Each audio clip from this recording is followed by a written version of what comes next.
Sayang banget. Poinnya adalah Kalapasnya takut dibocorin sama Marjoni kayaknya. Yang kedua, Pak Prabowo harus dikelilingi oleh singa-singa, jangan sama kucing. Karena banyak Pak Prabowo dia temenin sama kucing gue lihat. Rata-rata kucing hanya berani ngeong doang, nggak berani rekam. Apa namanya? Pada Dirjen Lapas, pada Menteri Hukum dan HAM. Jadi saya jawab ya. Jadi sebenarnya saya melihat pada kasus Amarjoni ini udah bukan kasus yang normal ya. Karena pemerintah lagi-lagi mengeksekusi Amarjoni melalui putusan berikutnya ya. Jadi ini udah melebihi batas kewajaran ya. Karena putusan yang lebih dari 2 kali itu udah bukan residivis lagi, tapi putusan eksekutorial. Jadi putusan eksekutorial ini berlaku untuk pelaku kejahatan yang maksimal, yang hukumannya diancam hukuman mati atau yang divonis 20 tahun. Ini putusan eksekutorial namanya. Jadi kalau sudah 2 kali jadi residivis, lalu ketiga kalinya, apalagi keempat kalinya, ini pemerintah udah harus menentukan orang ini sudah layak untuk dihukum kembali atau diberikan sanksi administratif atau sanksi sosial. Nah, untuk Amarjoni ini saya lihat ini orang pasalnya lagi-lagi pasal pengguna ya. Yang terakhir katanya itu Amarjoni berkumpul dengan kawan-kawannya, lalu di situ ada selinting ganja ya, masuk ke dalam ruangan itu, yang dengan entengnya Kalapas bilang itu kelalaian daripada anak buahnya. Kalau satu linting kelalaian, lantas 5 kilo kelalaian bukan? Kalau berkilo-kilo, bertonton kelalaian apa bukan? Kalau hal-hal kelalaian ini dibiarkan, maka akan ada kesempatan bagi pelaku kejahatan untuk mengulangi kejahatannya. Katakanlah Amarjoni ini pelaku kejahatan, lantas siapa yang memberi celah untuk melakukan kejahatan? Kok bisa lapas seketat itu bisa masuk ganja selinting? Kita udah nggak usah tutup mata lah di Indonesia ini. Kenapa saya selalu nyindir-nyindir masalah hukum ya kan? Pak Prabowo selalu saya sindir, Pak, hukumnya ini udah lecet kita. Pak Prabowo itu segitu banyaknya euforia ya dalam berbangga hati karena membanggakan kabinetnya. Tapi saya belum pernah melihat kabinet Pak Prabowo itu serius untuk menegakkan hukum, itu aja. Tapi untuk membuat program, saya lihat Pak Prabowo banyak sekali. Program-programnya banyak, ya kan? Tetapi untuk menegakkan hukum nggak ada keseriusan. Bayangkan ya, ini sebagian kecil, ya, pengakuan dari seorang karyawan atau pejabat Menteri Hukum ya, Kementerian Hukum dan HAM, yang mengatakan bahwa mungkin ganja itu masuk karena kelalaian anak buah saya. Kok bisa masuk gitu loh? Lantas di dalam itu berarti banyak sekali kegiatan transaksional terkait dengan narkotika, nafsa ya. Gitu. Yang kita tidak ketahui karena itu tertutup sekali. Nah, kasus Amarjoni ini membuka tabir bagaimana buruknya ya penanganan narapidana di dalam di dalam lembaga pemasyarakatan. Nah, buruknya ini harus diperbaiki, bukan kita menyalahkan anak bangsa ya seperti Amarjoni yang menggunakan nafsa itu tadi ya. Lalu kita hukum, itu bukan solusi, tapi perbaiki mekanismenya. Gitu. Makanya saya bilang tadi di sini, kalau sudah berkali-kali Amarjoni ini disidang lagi, diputus lagi, disidang, diputus lagi, negara ini jolim. Negara telah melakukan kriminalisasi terhadap anak bangsa. Apalagi Amarjoni ini telah menyumbangkan 1 medali emas waktu saat Pak Prabowo menjadi Ketua Dewan Pembina Pencaksilat Indonesia. Ini jasanya Amarjoni mengharumkan bangsa juga harus dilihat di sini. Jangan melulu dilihat dari kegiatan dia saat ini karena dia mungkin frustasi, istrinya udah dinikah lagi sama orang ya kan, anak-anaknya udah tercerai-berai. Gitu loh, rumah tangganya pun udah nggak diselamatkan, dia akhirnya frustasi lari lagi ke narkoba. Andaikan saja lapas itu tidak memberi ruang untuk peredaran narkotika ya, mungkin Amarjoni lain juga tidak akan terpengaruh gitu loh. Pasti mereka akan nggak secara sistem, kalau barangnya nggak ada juga mereka nggak akan jadi pengguna. Tapi hari ini isu yang beredar, udah banyak banget investigasi yang dilakukan oleh media, wartawan apa segala ya, tentang kebobrokan lapas. Ya, kamar disewakan, fasilitas laptop, fasilitas TV, ya kan? Fasilitas narkoba dan lain-lainnya. Jadi orang datang ke lapas itu bukannya mau dibina tapi tambah hancur. Makanya orang masuk ke lapas itu bukannya dibina malah tambah hancur. Gitu loh.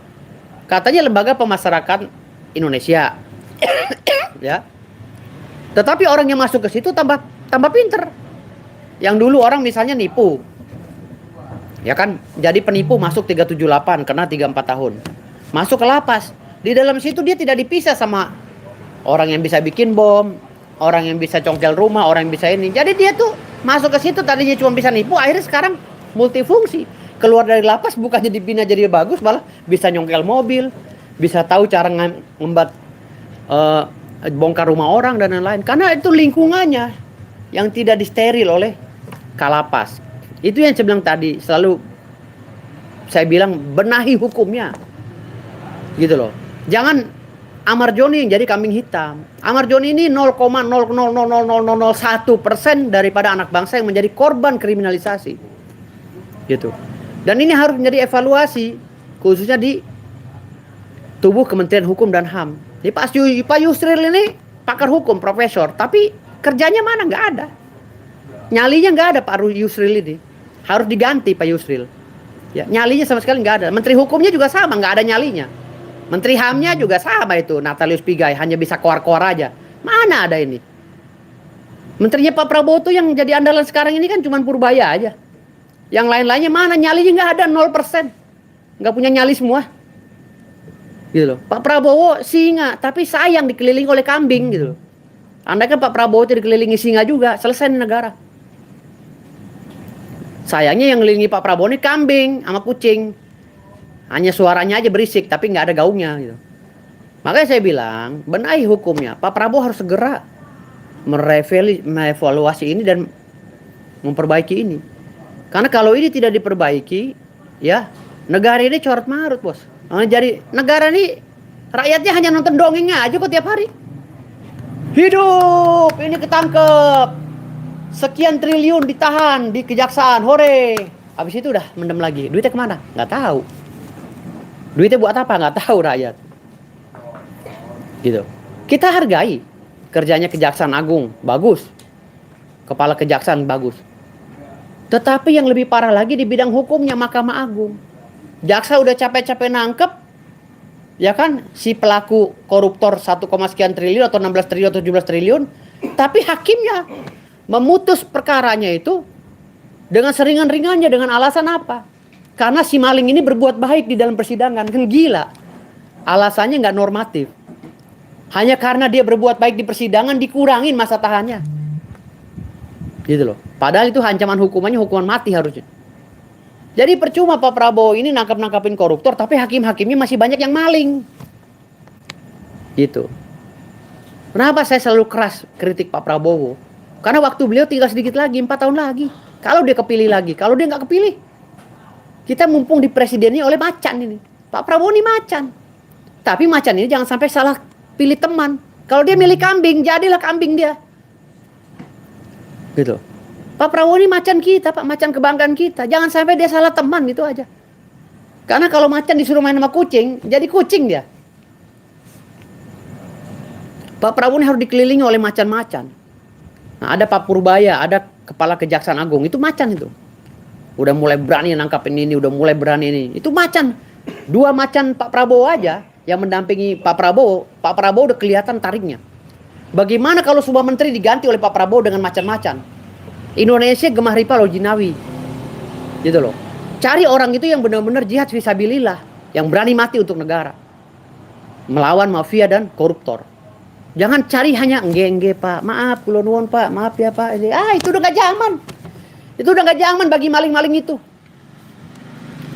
Tuh. Sekarang saatnya merubah bangsa ini menjadi lebih baik lagi. Ya, hari ini saya bukan berkapasitas sebagai pengacaranya Amar Soni, tapi saya ya, Ketua Umum Satgas Anti Narkoba Nasional, ya, dan pemilik Panti Rehabilitas Narkoba Yayasan Mutiara Tawan Firdaus. Ini penting bagi saya untuk bersuara. Saya akan mengajukan surat ke BNN untuk menurunkan tim, ya, analis narkotika NAPSA. Setelah itu, apakah layak ini diasesmen, keluarkan surat asesmen, dan apakah layak Ahmad Joni ini yang sudah divonis 3 atau 4 kali direhab. Karena kalau vonis sudah 4 kali, apalagi dilarikan Nusa Kambangan, itu ancaman hukumannya harus berat.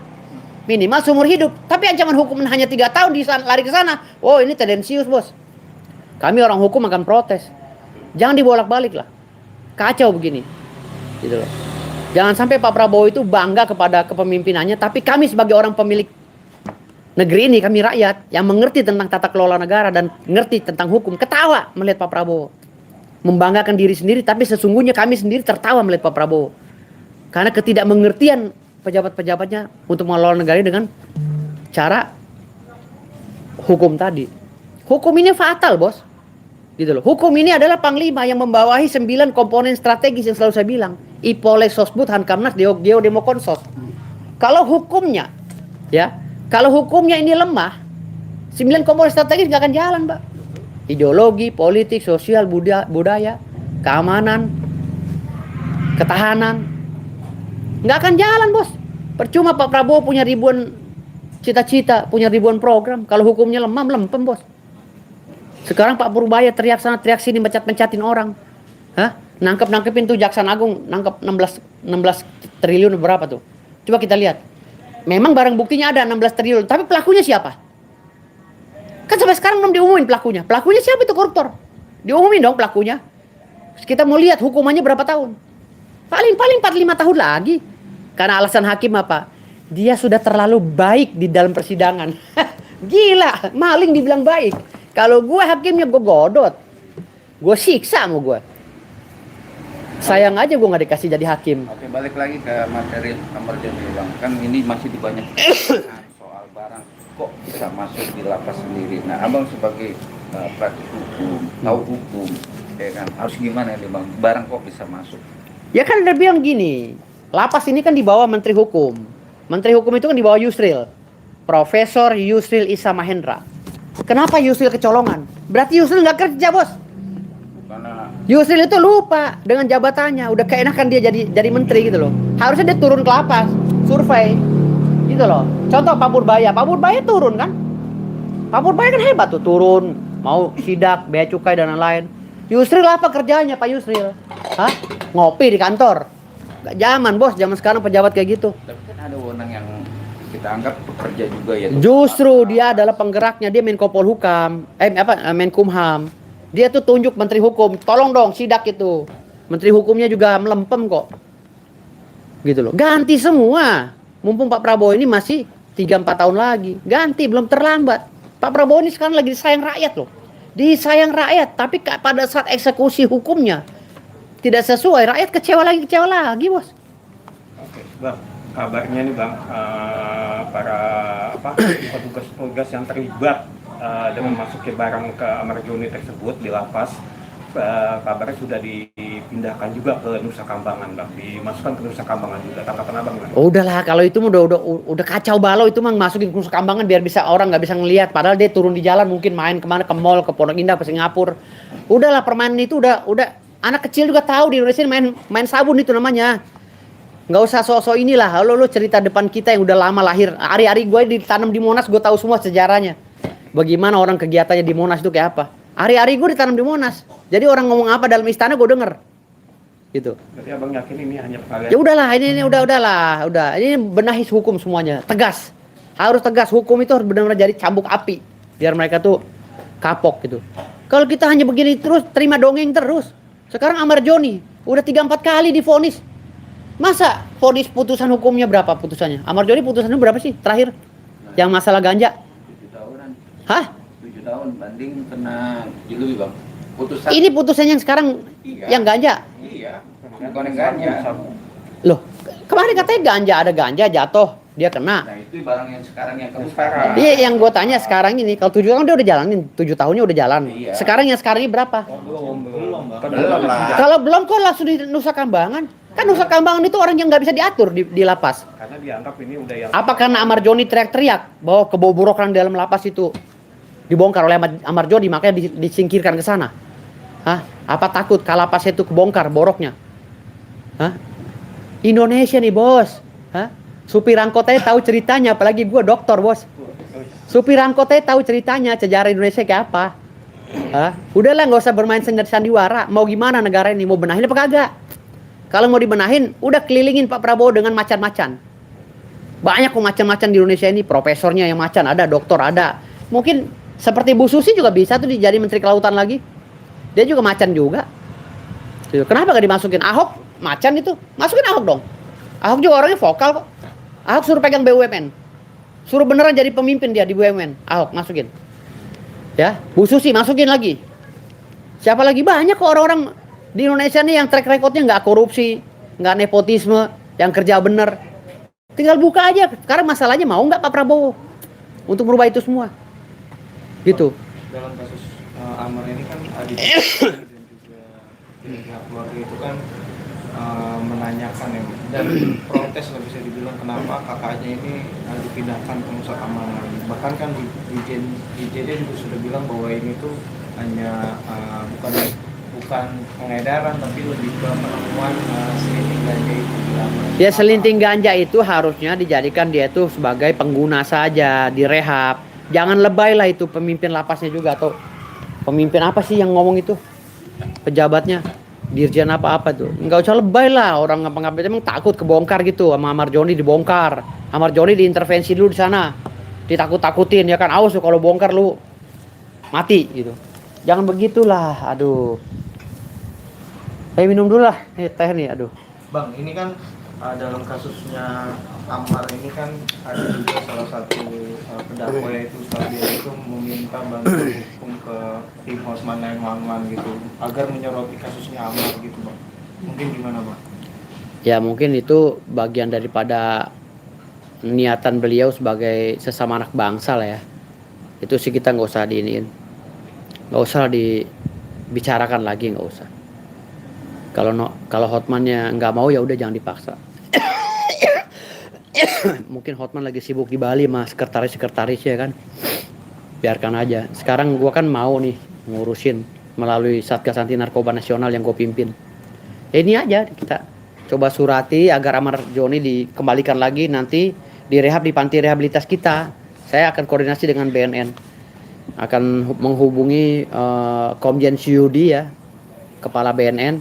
Nanti hari Senin depan saya akan datang ke BNN, majukan surat agar dikeluarkan asesmen. Tapi tim analis dibentuk dulu gitu. Itu aja sih. Tapi udah ada diskusi dengan kuasa hukumnya Amar gitu? Nggak ada, saya nggak ada. Kan saya nggak tahu kuasa hukumnya Amar siapa, kan buta orang di sono dibawa ke Nusa Kambangan siapa, jin aja kagak ada akses sono apalagi manusia. Tempatnya dikelilingin ular naga apa segala itu. Ular anaconda ya kan, buaya, hiu. Oke, Bang, Abang melihat dari sisi hukum seorang Amar Joni yang sudah terlibat dalam kasus perkara narkoba 3 kali. Ini diduga dia melakukan pengedaran dan pemakai juga. Memang konsep dari anti narkoba sendiri itu konteksnya apa sih Bang? Apa residivis? Apa memang benar? Gimana lu Bang? Bukan pembasmi, ini Satgas Anti Narkoba Nasional. Kan gue organisasi banyak. Iya. Jadi kalau Satgas Anti Narkoba Nasional ini tetap melihat dari sisi positifnya anak bangsa. Hampir rata-rata, menurut pengalaman kami ya, hampir rata-rata anak bangsa yang kecemplung di dalam lingkungan narkoba ini hampir rata-rata mereka yang hopeless. Satu karena ekonomi, karena cinta. Itu. Ekonomi dan cinta inilah yang menjerumuskan mereka. Gitu loh. Kalau yang ketiga hedonisme. Karena udah kebanyakan duit, hedon, akhirnya iseng-iseng ya. Keterusan. 3 ini yang sangat mencolok, tapi mencolok itu karena keterbatasan ekonomi dan putus cinta. Gitu. Ini yang sangat kita lihat ya. Akhirnya orang itu hopeless dan frustasi, larinya ke narkoba untuk menghibur dirinya sendiri. Nah, Amar Joni ini rasanya ke yang satu kedua ini, ekonomi dan cinta. Gitu. Makanya dia udahlah daripada gue hidup sia-sia, bini gue udah dibawa orang kan gitu. gue mendingan begini gitu. Tapi kita juga tidak memandang Amar Joni juga harus dibela sepenuhnya, karena mungkin dia juga di dalamnya keterlaluan kan gitu. Kan hanya Kalapas yang tahu gitu. Jadi hari ini gue berbicara universal. Bagaimana penegakan hukum di Indonesia ini. Kok nyeleneh gitu loh. Ini belum selesai ini. Tahu gak sih makna konstruksi hukum tata negara tuh, ngerti gak sih? Ini hukuman pertama residivis, ditambah lagi sepertiga, ditambah lagi. Kalau udah maksimal harus ada pilihan. Apakah ini udah dibina benar-benar atau dibinasakan? Itu hukum. Nggak boleh separuh-separuh. Gitu. Ini kan Amar Joni udah 4 kali katanya. Iya, Ya, kalau udah 4 kali kan harus dibinasakan sebenarnya kalau menurut undang-undang, kalau ancaman hukumannya berat. Tapi kalau 4 kali hanya pengguna, apalagi hanya dia duduk-duduk sama temannya ngumpul, tahu ada gelek di sebelahnya, ya dia nggak megang, dipaksa untuk megang, ya susah. Itu namanya kriminalisasi hukum. Ya direhab aja, dikeluarkan, direhab, dibina. Apalagi dia pernah bawa medali kan, medali emas waktu dia konsen di Pancasila kan gitu. Bang, ini kan perkaranya kalau nggak salah kan Januari, di bulan Januari. Padahal Januari besok dia juga akan keluar dengan hukuman masa yang kemarin diputus. Iya. Dan akhirnya keblokap. Ada dugaan-dugaan banyak pihak dari kuasa hukum atau dari sahabat sendiri dalam proses berjalannya permasalahan ini adalah negosiasi untuk kesepakatan terindikasi untuk tidak diblokap ini. Ini unsurnya oknum-oknum ini juga bermasalah juga dalam proses ini, Bang. Ya mungkin oknum itu takut kebongkar rahasianya di dalam sama si Amar, karena Amar udah banyak banget ngeluarin berita keluar kan, ngebocor-bocorin tentang kegiatan di dalam lapas, sehingga Kalapasnya ketakutan lalu disingkirkan Amar ke sana, didoktrin dulu. Kan bisa juga dilakukan elistasi atau apa istilah-istilah tuh gitu. Kan bisa didoktrin dulu agar Amar itu tidak buka mulut. Ya kan bisa juga gitu. Atau mungkin ada pesanan dari orang lain ya kan, mungkin suaminya si istrinya yang sekarang gedek sama si Amar. Dia bermain kong kali kong, udah penjara mungkin gitu. Udah penjaranya yang lama dah, cari lagi sebabnya.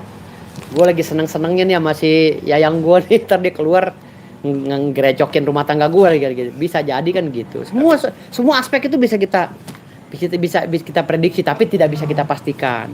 Tapi kan momen Gitu. dari perkataan Bang Firdaus dengan momen dia beda. Momen seorang kekasihnya bilang dia akan mengajukan rehab loh, Bang. Emang dalam konsep dia di Nusa Kambangan bisa direhab gitu permintaan dari pihak Loh, keluarga? bisa saja kalau BNN sudah meyakini bahwa itu ancaman hukumannya ringan dan itu hanya hal yang mengada-ngada, BNN langsung membentuk tim analis dan merekomendasi untuk asesmen. Bisa saja. Nanti rehabnya apakah di panti rehab saya atau di panti rehab Lido atau panti rehab yang lain. Banyak panti rehab di Indonesia ini. Gitu. Kalau kami kan ada di Ciputat gitu. Sekalian iklan. Kami ada di panti rehab di Ciputat gitu. Jadi yang di Tangerang kalau kena narkoba bisa direhab di kami gitu. Dan Abang siap. Siap. Dengan prosesnya sudah di Nusa Kambangan Bang, yang berjalan hukuman, apakah itu dengan sistem persidangan Abang? Apa sih dengan sistem persidangan, apa online, apakah dia dihadirkan atau gimana sih Bang kalau namanya perkara ini? Ya itu kan kewenangan lagi-lagi dari hakim. Hakim maunya online ya Amar Joni yang ngikutin online, kan nggak mungkin bolak-balik Nusa Kambangan ke sini. Cuman ini terlihat konyol aja, kenapa dilimpahin ke sono gitu. Itu konyol aja kelihatannya gitu. Itu yang buat Abang gerget. Itu yang buat kok kayak kan, tahu nggak, orang yang udah susah banget diatur, yang kelas kakap, yang kejahatannya di atas 20 tahun ya misalnya ya, atau hukuman mati, itu baru bisa ditaruh di Nusa Kambangan. Kalau ya kejahatannya udah hukumannya 20 tahun baru di Nusa Kambangan. Kalau udah susah, udah pegal pemerintah. Iya. Tapi kalau yang hukumannya hanya 3 tahun, 6 tahun, janganlah. Tapi kan udah 3 kali pertanyaannya itu Bang. Dan dia juga Makanya kalau udah 3-4 kali pemerintah harus mengeksekusi dia. Kan dibilang tadi udah 3-4 kali dalam undang-undang itu, dalam hukum, istilah hukum ya, di dalam proses penghukuman seseorang, kalau sudah lebih dari 3 kali itu udah pemerintah udah harus ambil tindakan. Mau diapain nih anak? buktinya dibawa ke Nusa Kambangan, itu kan bukti bahwa Loh itu bukan penghukuman, tapi itu membuat aturan sendiri. Gitu loh. Nusa Kambangan itu untuk orang yang kejahatannya maksimal, Bos. Tuh, kalau dia hanya pemakai aja, pengedarnya juga baru diduga. Gitu. Atau pengedarnya udah pernah dihukum sekali gitu kan. Harusnya kan dia bisa dibina di rehab. beda dengan almarhum Budi Budiman. Nah, itu beda lagi. Dari Budiman. Dari Budiman beda lagi. Tapi kan diindikasikan untuk sama gitu bang, sama-sama pengedar gitu bang. Ah enggak lah, dampaknya kan kecil Amar Joni. Amar Joni nggak, kalau dia pengedar dia udah kaya. Dia aja ditinggal bininya kok saking nggak ada duit gimana? Pengedar dari mana? Pengedar itu udah punya apartemen, punya rumah di Singapura, punya rumah di Amerika, itu baru pengedar bandar besar. Amar Joni mah ya elah, mungkin dia main saham 2 am itu paling bisa buat beli tisu doang. Kasian duitnya buat bisa beli Tapi tisu kan ini doang. merusak generasi anak muda bang. Kalau terindikasi Anak muda yang di mana? ya generasi muda bang. Karena Dia udah ini belum? Udah ini belum? Udah bener? dampaknya bang. Enggak, dia udah ketahuan belum? Kita berbicara sebagai Amar Joni, bukan sebagai pengedar. Gua tanya, Amar Joni udah pernah ngedar belum dengan dampaknya sampai ke? Iya. Belum pernah kan, dia hanya ketangkep pelaku untuk apa pengguna kan gitu doang. Tapi kan ini buat pelajaran masyarakat kalau melakukan apapun yang berbau dengan hukum, ya itu proses hukum yang berjalan bang. Udahlah jangan ngomongin hukum, gua aja nih dokter hukum muak dengar hukum di Indonesia, muak banget gua. Ya benar. Gua udah muak, jangan bicara-bicara masalah hukum lah. Di sini hukum rimba aja udah. Semua orang udah tahu semua gitu loh. Jadi bahan ketawa-ketawaan anak kecil kalau penerapan hukum di Indonesia ini diketawain orang. Ini mah kalau gua feelingnya lebih ketakutan aja, Kalapasnya takut kebongkar rahasianya sama si Amar Joni, itu aja sih poinnya. Itu aja poinnya. Tanya aja Kalapasnya, lu cerai Kalapasnya. Lebih takut ketahuan aja gitu loh. Karena kan banyak tuh di YouTube itu lapas-lapas yang ada fasilitas mewah apa segala itu, yang ada narkobanya. Berapa kali sih penemuan narkoba di lapas, tetap aja kejadian lagi gitu. Makanya ya udahlah, tontonin aja lah. Selama ini sejarah hukumnya seperti ini ya tontonin aja.